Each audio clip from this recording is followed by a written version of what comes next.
Olá pessoal, bom dia a todos.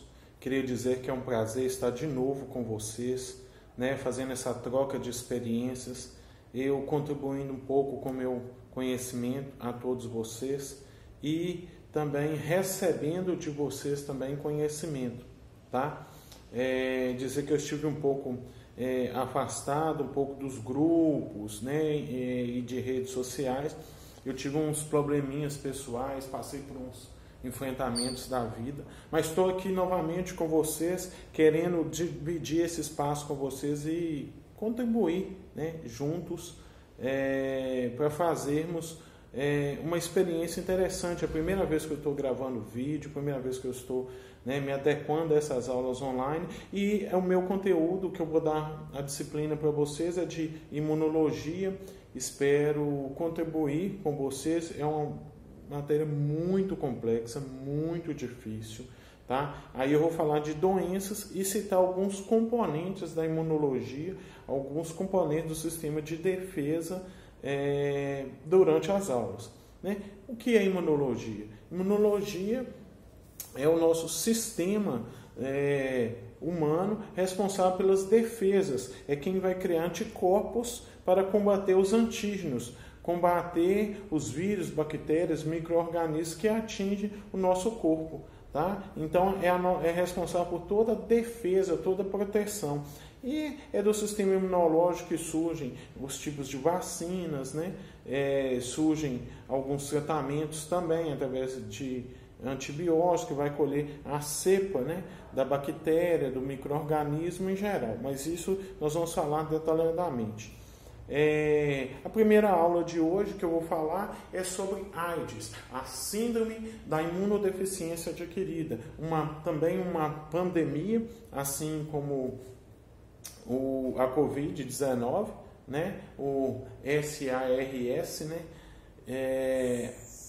o Covid-19, a AIDS também é uma pandemia. Em qualquer país que você vá, existe pessoas contaminadas pelo vírus.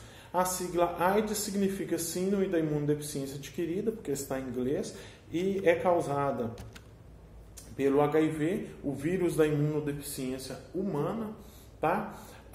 O contexto, de onde surgiu a AIDS, tem muitas dúvidas, muitas perguntas, porque é uma incógnita.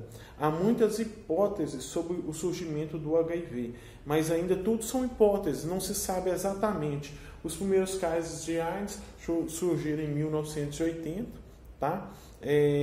Na África Central, principalmente no Congo, no país Congo, no país africano Congo. E há muitas hipóteses. Como vocês vão ver no material que eu enviei para vocês, ainda é uma interrogação, tá? Como que surgiu, o que aconteceu mesmo, ainda não se sabe muito, tá, pessoal? Mas eu vou te dar 3 hipóteses, das 3 são as mais prováveis. Uma delas é que uma pesquisadora norte-americana foi atacada por macaco durante estudos lá na África Central. Outra hipótese também bem divulgada em algumas, mas as pessoas vão ver que na literatura não está falando se a AIDS veio disso, Tem contos, tem histórias a respeito, mas nenhuma confirmatória. Foi assim, tá? Então, pessoal, outra hipótese, a segunda hipótese que eu não estou falando e vou falar agora, outra hipótese é do surgimento através de um caçador, tá, que matou o macaco, porque o vírus ele está presente no macaco, os macacos verdes comuns na África Central, macaco da família Rhesus. Rhesus, lembre desse nome, macacos da família Rhesus, tá? Macacos desta origem. E aí, o sangue do macaco contaminado pelo vírus entra no DNA sanguíneo humano e ocorre uma mutação genética e daí vem o vírus. Essa é uma das principais hipóteses, Outra hipótese é que durante um confronto na África Central, o médico norte-americano utiliza-se sangue do macaco Rhesus e faz uma hemotransfusão direta para o homem. E aí ocorre essa mutação do vírus que está na corrente sanguínea do macaco Rhesus, vai para o homem, tá? Ele entra dentro do DNA humano e começa a se multiplicar. Depois, no verão lá de 1981, nos Estados Unidos, surge 5 homens, né? Destes homens, me parece que 4 ou 5 eram homossexuais, e começa-se a identificar uma doença que ataca o sistema imunológico, ataca o sistema de defesa do organismo humano. A princípio, não se sabia que era o HIV. Tratou-se como se fosse uma pneumonia raríssima, que eu coloquei até no slide de vocês, a pneumociste carini. A princípio, imaginava-se que seria isso, pneumociste carini. E aí, em 1983, aqui se publica o primeiro caso mesmo de HIV, que é uma doença que ataca o sistema imunológico, causado e é conhecido como o vírus da imunodeficiência humana, HIV, vírus da imunodeficiência humana, tá? E quem que esse vírus ataca? No sistema imunológico, na cadeia do sistema imunológico, dos neutrófilos, basófilos, eosinófilos, células natural killer, células TCD4, TCD8, o vírus ataca as células TCD4, tá? É o principal sistema imune que é agredido, né, produzindo os glóbulos brancos, são as células TCD4, os linfócitos TCD4, tá?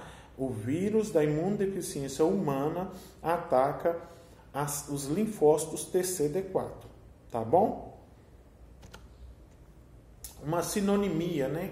Ou seja, qual que é o sinônimo da AIDS? É conhecido como SIDA, que é a síndrome da imunodeficiência humana, e é causada pelo HIV.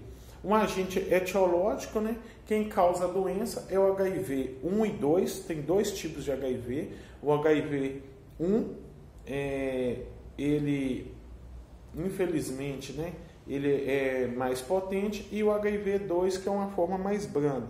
Mas tem os 2 tipos, HIV1 e HIV2, que matam o indivíduo, atacam o sistema de defesa da mesma forma, tá bom? Tem os 2 tipos.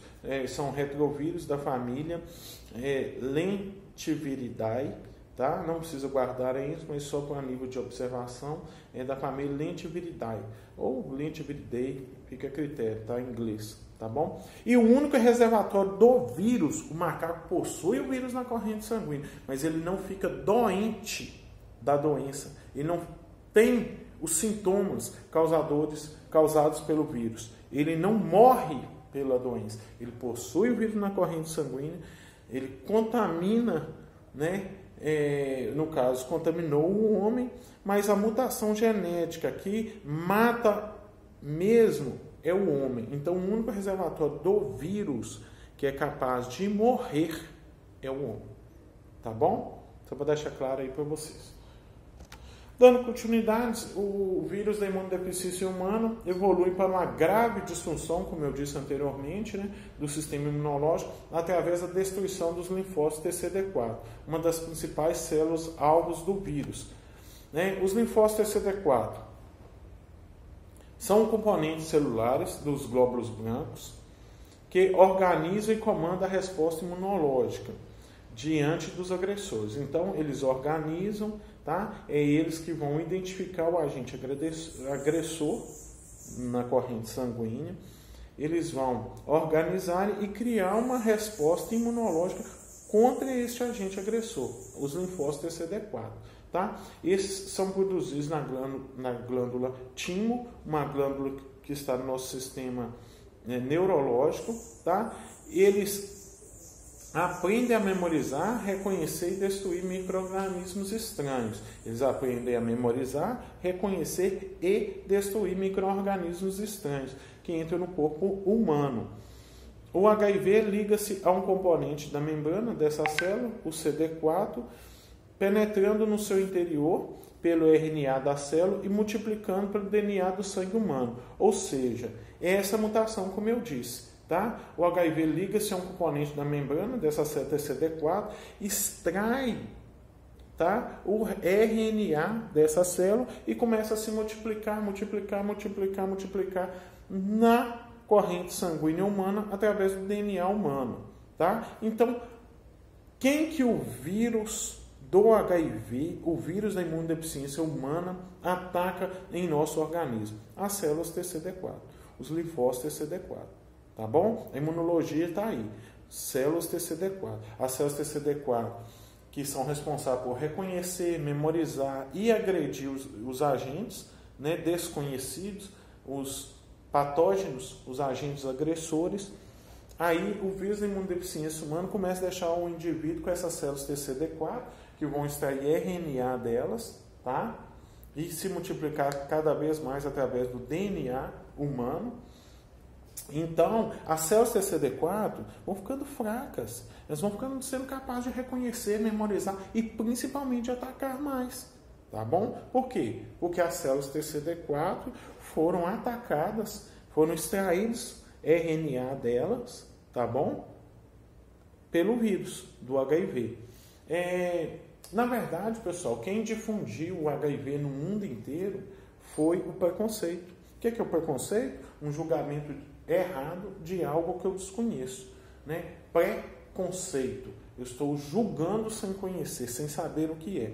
Por quê? No verão de 1983, como eu disse para vocês, quando surgiu os primeiros casos, né?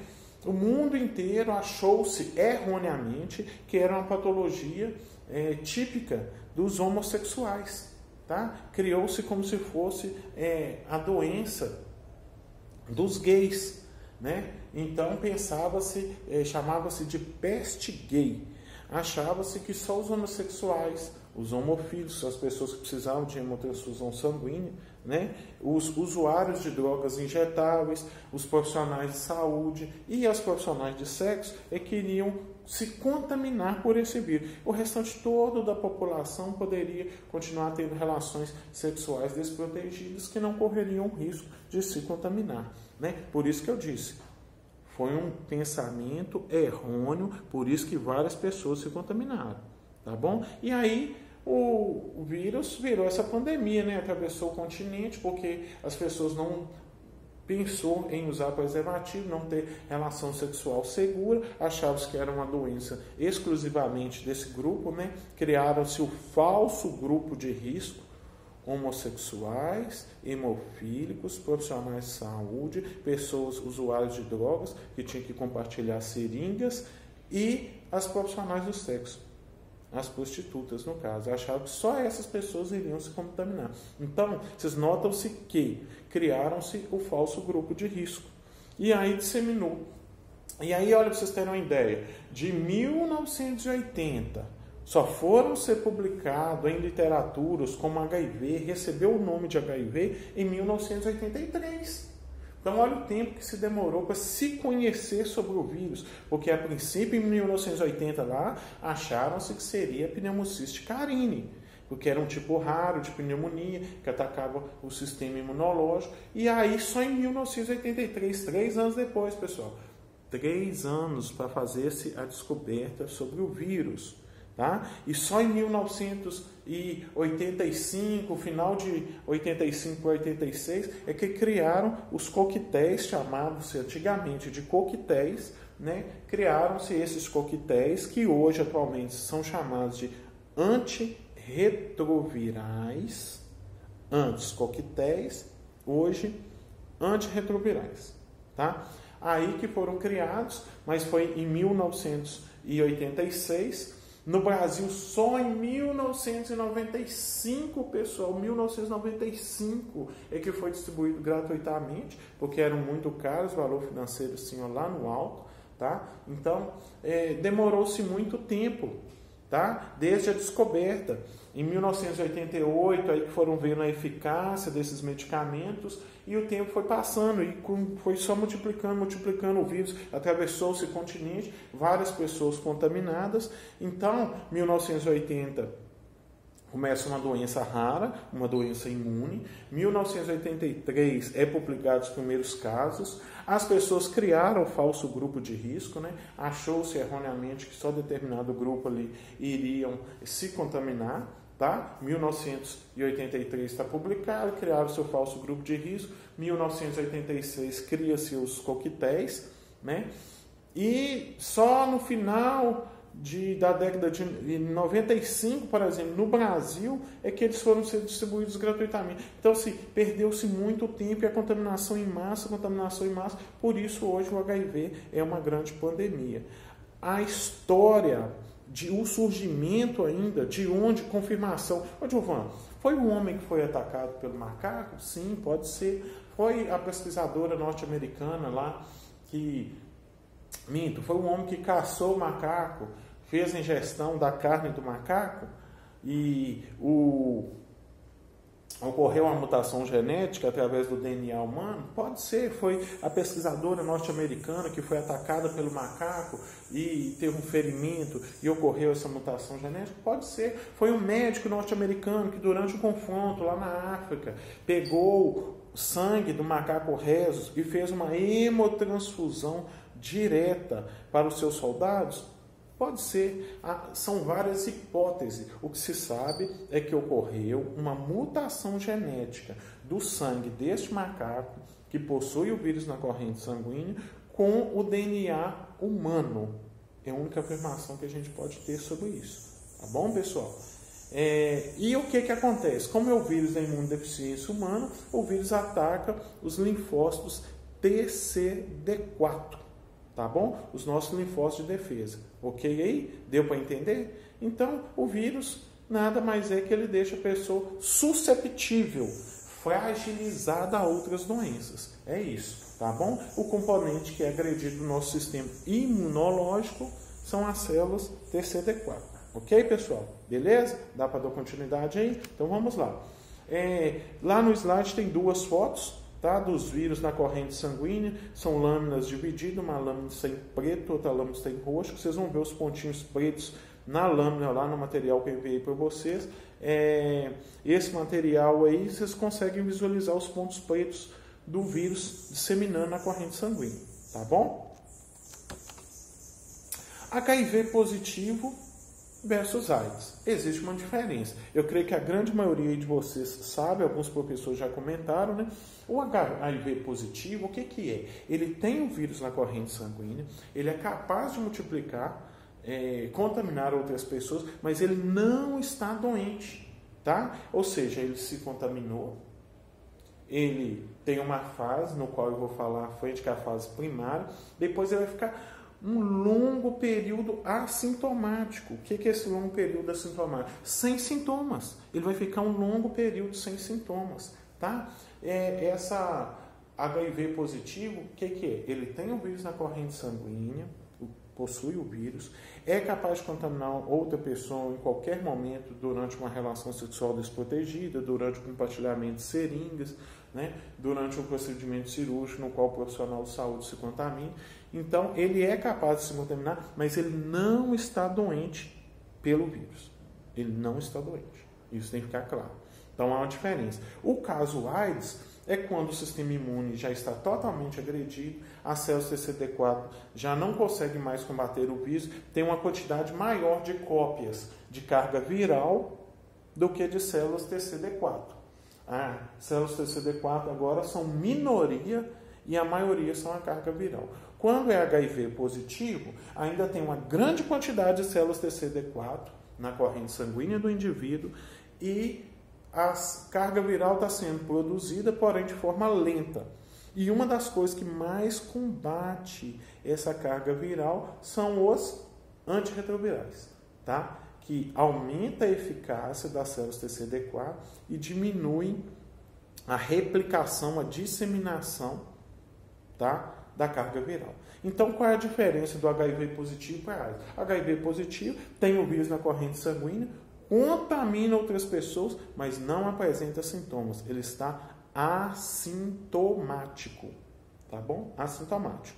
HIV positivo, possui o vírus na corrente sanguínea, contamina outras pessoas, mas está assintomático. Já o caso AIDS é quando o indivíduo já está doente pelo vírus. Tem emagrecimento rápido, diarreias, febre, adenopatias, né? Vai ter os gânglios aumentados, internações constantes, as doenças oportunistas, tuberculose, né? Dentre outras, sífilis e e esse indivíduo já está com erupções cutâneas, já tem dificuldade para andar, comprometimento neurológico, tá bom, pessoal? Aí a gente já fala que o indivíduo está com AIDS.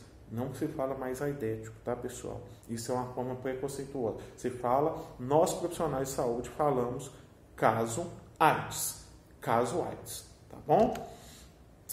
Fases da infecção do HIV, vocês vão ver lá na apostila, eu descrevi, a apostila, pessoal, tá bem simplória, bem tranquila. Eu quero que com o vídeo vocês acrescentem, tá? Na apostila. Estou vendo que meu lábio está um pouco inchado aqui, pessoal.